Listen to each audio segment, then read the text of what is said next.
अंगणवाडी सेविका आणि मदतनीस ताईंसाठी महत्त्वाची अपडेट समोर आले आहेत. मानधन व प्रोत्साहन भत्ता अदा करण्याकरिता निधी वितरित करण्याबाबत जाहीर करण्यात आला आहे. 28 जुलै 2026 आपला जो जुलै महिना कंप्लीट झाला नाही आणि हे जी.आर. 28 जुलै 2026 ला जाहीर करण्यात आला आहे. प्रोत्साहन भत्ता व मानधन अदा करण्याकरिता कोणत्या महिन्याचं प्रोत्साहन भत्ता मिळणार आहे ते आपल्याला या जी.आर. मार्फत अपडेट मिळणार आहेत. व्हिडिओ शेवटपर्यंत पहा. बघा, शासन निर्णय आहेत.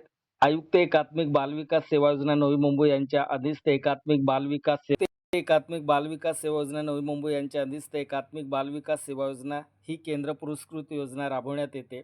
सदर शासन निर्णयान्वये अंगणवाडी सेविका व अंगणवाडी मदतनीस यांचे माहे जुलै 2026 या महिन्याचे मानधन व प्रोत्साहन भत्ता अदा करण्याकरिता खालील विवरणपत्रातील रचना क्रमांक 1 मधील प्रधान लेखा शीर्षक उपशीर्षक उद्दिष्टामध्ये रचना क्रमांक 2 मध्ये नमूद करण्यात आला आहे.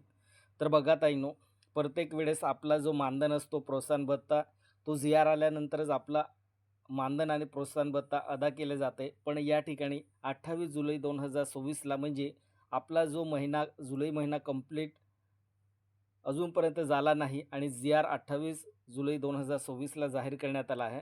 तर या ठिकाणी या जी.आर. मार्फत जी निधी मंजूर करण्यात आला आहे ती आपले जे जुलै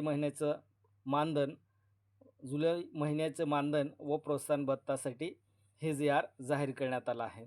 म्हणजे आपण भरपूर वेटिंग करायचं, आपलं मानधन व प्रोत्साहन भत्ता वेळेवर होत नाही. पण या ठिकाणी आता जी.आर. 28 जुलै 2026ला जाहीर करण्यात आला आहे. तर म्हणजे याचा अर्थ असं होतो की लवकरात लवकर आता सेविका आणि मदतनीस ताईंचं मानधन आणि प्रोत्साहन भत्ता आणि जो राहिलेला प्रोत्साहन भत्ता आहे तो आता लवकरात लवकर तुमच्या खात्यामध्ये डिपॉझिट होणार आहे. या जी.आर. मार्फत असे समजण्यात येते की लवकरात लवकर आता तुमचं मानधन आणि प्रोत्साहन भत्ता मिळणार आहे.